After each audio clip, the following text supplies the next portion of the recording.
नमस्ते सबैजनालाई अनि स्वागत छ मेरो यो अर्को भिडियोमा। अनि आज चाहिँ हाम्रो प्रिन्सिपलको बर्थडे हो अनि हाम्रो कलिग्सको तर्फदेखि चाहिँ हामीले सानो सरप्राइज गरेको थिएँ हाम्रो सरको लागि। उहाँलाई थाहा थिएन है। आज हामीले बिहानदेखि विस पनि गरेको थिएनौँ सरलाई, कसैले पनि गरेको थिएन। मैले जस्तो प्रिटेन्ड गरेको, मतलब थाहै नभएको जस्तै गरेर।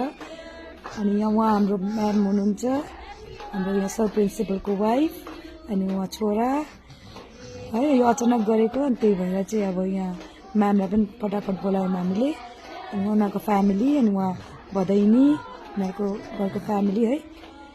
अनि चाहिँ आज हामीले सानो हाम्रो तर्फदेखि जति सक्छौँ हामीले चाहिँ अब सबै कलिग्सले मिलेर अचानक प्लान गरेको। हामीलाई खासै चाहिँ आज थाहा भएको सरको बर्थडे भनेर, मतलब हामीलाई थाहै थिएन। आज त बिर्सिरहेको थियौँ सबैजना।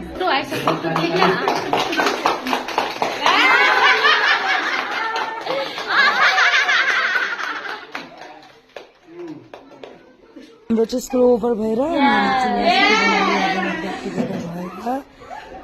अनि केक ल्याएको थियौँ सरप्राइज। अनि उहाँ हामी त्यो पनि केक पनि लुकाएर ल्याएर राखेको थियौँ अफिसमा। बाई।